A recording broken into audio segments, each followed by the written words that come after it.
Indulge your senses as we embark on a delectable journey with MO&MA Cookies and Pies. Located in the heart of Boca Raton, Florida, this family-run business has been delighting locals with its irresistible cookies and pies. Join us in this mouth-watering episode as we step inside this bustling kitchen of Mo&Ma. I'm James Webster, and this is Owners and Operators.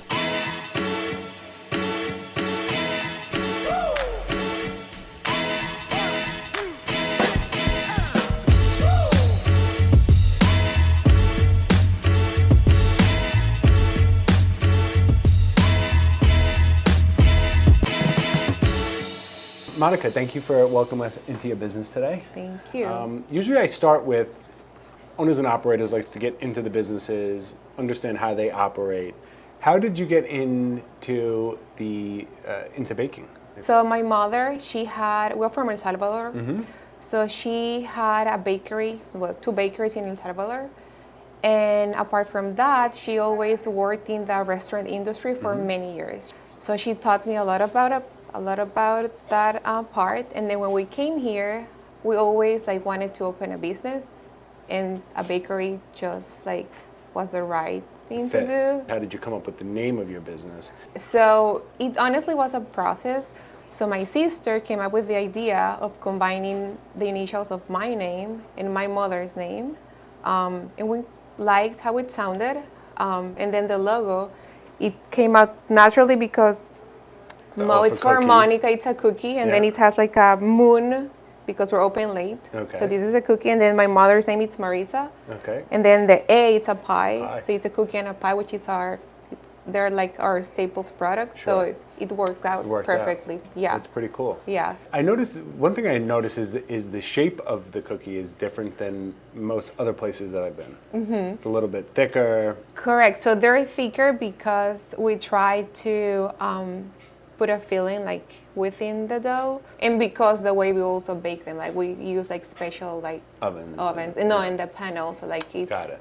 in the molds. Mm-hmm. And the equipment that you use, it's for baking, right? Correct. Ovens so we have a commercial convection oven, we have a big mixer, and we have. How often does a typical cookie take to bake? The cookie itself takes 12 minutes to bake. Oh, okay. Not too long. But then it has to chill for a while, for 30 minutes before you can take it out of the pan. But then before that, making the dough, it's making the dough and rolling the dough, it's 45 minutes each flavor. So yeah, it's a time process. Yeah. Who decides the menu of what you're offering? So the menu, it's between Marisa and I, my mother and I. Sometimes she will come with this idea, and I will say yes, but let's do it this way. Or I think about something, and then she comes and she makes some changes to it, and then we come up with the final product. Yeah. It's a process, but it's between the two of us. The delivery, do you do local delivery or do you do nationwide shipping? Talk to us about that. So we do local delivery through third-party delivery apps. We use Uber Eats, DoorDash, Grubhub, and then we also do shipping in the U.S., only in the U.S. right now, obviously. But those are basically the channels that we use. Talk to us about the staff. How do you hire? How do you train? I'm sure that's a process. You want to make sure that you're keeping your standard of correct. What you do. That was a process too at the beginning. So at the beginning, it was only my mother and I. She will do the opening of the store, and I will come in the afternoon to close. So it was just only her and I. But then as we grew, we had to hire like more people. Mm-hmm. So here in Boca, we have 2 assistant bakers, and then we have, I think, 3 front of the house staff. Workers, right, yeah. It's a little bit hard because after the pandemic, the service industry changed a lot, big time. It's very hard to find people that wants to work in this industry and actually stay in this industry. There's a lot of turnover. Yeah. And we're good with that. Yeah. And then the training of you take the time to go through like, hey, this is what we make and how we make it, so that they're making it to your standards. Correct. We have like a little like training guide that we send to them on their first day. But then we also have other team members like to go through the whole process. We explain to them also, you're gonna do this, you're gonna do that. They have to know like everything, like from folding a box to taking a cookie out of the oven and decorating it, or to bake cookies if we need them to do that. It's a process, but I think we take our time also to explain to them like what they need to do. How do you handle reviews, like, or even a complaint? Somebody says, "Oh, I didn't like this." What do you do with that? Yeah, so we understand that people, everyone's not going to like love us or our product.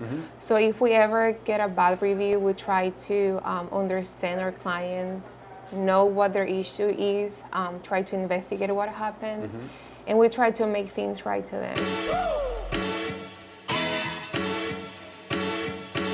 Has the vision for what you had thought in the beginning before you opened to where you are now and where you're going, has it changed since you started?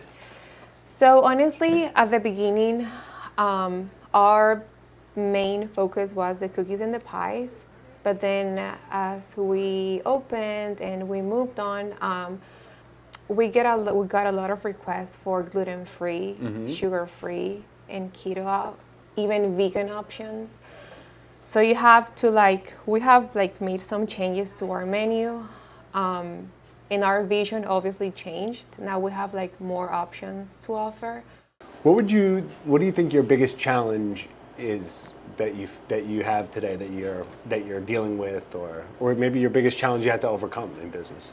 So right now I will say it's the fact that we have to be here still every day, because we know that we have more opportunities out there, but the fact that we have to be here limits us a little bit. And then also obviously competition, because before COVID you could count with your fingers how many cookie shops there were. After COVID, there are a lot, stores and online. So if somebody was watching this and thought, I want to get into business, a bakery, or just in business in general, what advice might you give them? Somebody that started 4 years ago and kind of just getting through that infancy stages of running a business. I will just tell them to follow their passion, to never give up. For this type of business, the location, it's crucial. You have to have a good location. Yeah. So what's next for the business? Where do you see the company going, and where would you like to take it to next? We want to expand our shipping option. We want to work on that. And then maybe opening more MO&MA stores. I don't know, maybe in Florida or outside of Florida. Yeah, that makes sense. Yeah. Monica, thank you so much for Thank you for having me, of course. Yeah, yes. This has been an awesome treat. Thank you. Thank you. Thanks for joining us today at MO&MA Cookies and Pies.